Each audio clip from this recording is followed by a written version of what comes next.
What's up YouTube, Lambo here. This is a game that I just played in the ESL Open Cup against Mindel VK, which is a Protoss Grandmaster. And in this video I'll show you how to beat carrier openers, because it is one of the more asked questions from my stream, but I've also seen it in comments. He opened with a very standard carrier opening. He went carrier into ground. You can also do this against pure Sky Toss. It is not much different. So the early game you can learn from my advanced ZVP openers. I'm not going to go too much in depth about it. I'm just going to tell you what I saw and what how I knew it was carriers without scouting, because if you watch my advanced ZVP early game guide, you would know that you don't actually ever need to scout what your opponent does with overlords. You never need to actually be inside the Protoss' base. So he went for an Adept, a Stalker, and then a Void Ray. So it was impossible to scout anyways. Even if I tried, I would not have gotten any scouting information. He went for an early gas here. Here I'm spreading my links. Now I see the Overlord. We're gonna watch this just from my point of view. So the Overlord dies. This third base is a little bit too late already. So on a top level, this third base would already be down. So at this point I see, okay, he didn't take the base yet. So what does this mean? This means that there has to be attack against the top level player. Against, let's say, below diamond, I think the third base could just be late because of mistakes. But even diamond players, if you don't interrupt them at all, they should have the first 4 minutes of the game down. And yeah, the reason his Nexus is late is because he made a second Stargate and a Fleet Beacon before he made the third base. And I think I even confirmed the fact that there was no warp gate yet. No, we'll see in a bit. We're just gonna do this from my vision. Swarm forces under attack. So at this point I'm just playing very safe. I already have a Roachborn. It can also mean the tag that it is a 2-base Odin. Let's say a 2-base charge Odin is a possibility after one Void Ray, like with a Warp Prism. But you can defend it off very, very many drones. And it could also be a Glaive Spirit, for example. Usually Glaive, even after one Void Ray, the third base would be faster, but let's say a Glaive all in. But you can defend all of that. All you need to do is have a Roachborn and vision in front of your opponent's base. So at this point I scouted. My opponent actually did go for Warp Gate, but I have no clue why, but he made them back into Warp Gate. So this looks like it's Sky Toss. This is the first time I'm watching this replay. I obviously just played it myself. But yeah, so he wants to make it look like it's pure Sky Toss maybe. But I will rescout for that later on. Either way, for now it looks like he skipped Warp Gate from my point of view, and it looks like he went for +1 air. Usually you do this with Phoenix though. Which already wasn't the case. Like the Phoenix already would have left the base, so I was pretty sure it was scary, so I went for an early Spire. And now this is the easiest way to deal with this, is you go up to 66 drones. By the way, I messed up my Evo Chamber placement here and it didn't break the rocks, which was kind of sad. This is the Evo Chamber of shame right here.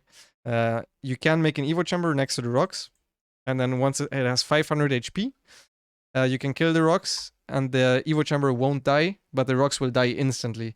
So you can cancel then the Evo Chamber and take the gold base. It's a little bit of a trick for this map, which is very good. At this point I saw he added extra gateways, and I saw he also has Warp Gate, so I was pretty sure it was going to be a ground follow-up. At this point I'm committing to an attack. So what you do is, the entire time, the moment you realize it's carriers, you should already play with 7 queens against Void Ray opener in general. So I already have 7 queens, and the moment I realize it's Sky Toss, I keep making queens constantly. I keep making queens, I get a Spire, I get +1 missile, I get Roach Speed. Roach Speed not even necessary. If you think it's pure Sky Toss, Roach Speed is not necessary. I think you can just get a couple of Ravagers and Links, and reinforce with more Corruptors.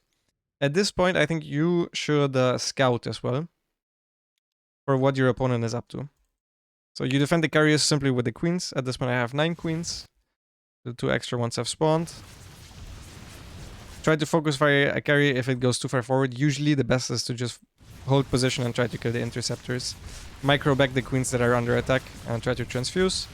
He gets 2 queens here for a bunch of interceptors overall. I think in general it's a fine trade. We're still making queens. Now you get overlord speed. You want to time your overlord speed so it finishes similarly to your corruptors. He messes up the recall here, so we get both carriers, but trust me, this will not change the outcome of the game in the slightest, because he went into ground, so we would have had the corruptors against the 2 carriers anyways. And then you just walk across. And you want to try to hit approximately maxed, let's say at 830, okay? You don't even need a 4th base for this. Our plan is to just kill the Protoss. If we kill the 3rd base and he's turtling on 2 base, that's completely fine. You can macro auto and make a 4th base and make more drones. So you go forward with the queens. I have a little bit of a creep highway there. Make sure to hold position the overlord so they don't, once they get shot, they stop spreading creep. It's very annoying for the queens because then they can't transfuse. You run across with all the queens and you reinforce with Roach Ling and you morph Ravagers at the front. And that's basically it. And then you A move and you should win. Now, since my opponent went for carriers into ground and I scouted that, I stopped at 11 corruptors. If you are uncertain, I think maybe 14 corruptors, 16 corruptors is a good number, and try to hit ASAP with them. One little trick is you can make a couple of roaches against Skytos before you make the corruptors, and then run across with them already together with the corruptors and then morph them into Ravagers on the other side, reinforce with Zerglings. That way you can hit the fastest possible timing. But my number one recommendation is you just scout with an Overseer to see if it's pure Skytos or not. If it's pure Skytos, you also want to reinforce with corruptors.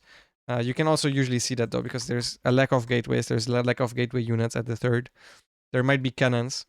The reason you need Ravager Ling as well for the push, not just Queen Corruptor, is because you need something to take out cannons and shield batteries.